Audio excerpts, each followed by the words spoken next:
তো hello guys, কেমন আছো সবাই? আজকে আমরা নিরামিষ বাঁধাকপির মোমো বানাতে চলেছি। তো মোমো বানানোর জন্য ফার্স্টে আমাদের কিছু সবজি কেটে নিতে হবে ভালো করে, দেন ওগুলোকে ভালো করে ফ্রাই করে নিতে হবে। দেন আমরা এখানে আমরা বিট ভালো করে কুড়ে নেব, আর এরকমভাবে কুড়বো যাতে ভালোভাবে ওটা আমরা ব্লেন্ড করতে পারি।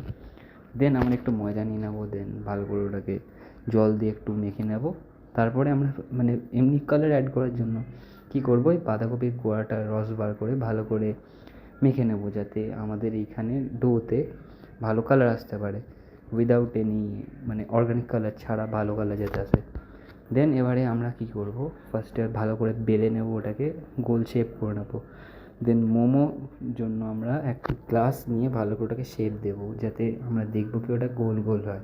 তাতে কী হবে, আমাদের এটা ভালো করে শেপ দিতে খুব কাজে আসবে, মোমোর শেপটা দিতে কোনো ঝোট ঝামেলা থাকবে না, আমরা নিজের মতো ভালো যে কোনো টাইপের শেপ দিতে পারবো।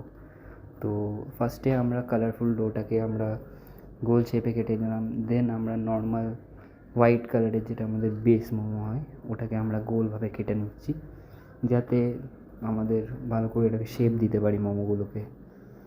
তো আমরা এবার কী করব, আমরা এবারে যে স্টাফিংটা ভালো করে বানিয়ে রেখেছিলাম, এই যে আপনারা যেমন দেখতে পাচ্ছেন এখানে স্টাফিংটা ভালো করে কুক করে রেখেছিলাম, ওটাকে আস্তে আস্তে মোমোর মধ্যে দিয়ে দেবো। আমরা যেই মোমোগুলো আর কি ভালো করে বানিয়েছিলাম। এবারে হ্যাঁ, আমার মা এখানে মোমোর একরকম শেপ দেওয়ার ট্রাই করেছে, ঠিক আছে? তো আপনারা এবারে নিজের মতো মোমোর শেপ দিতে পারেন।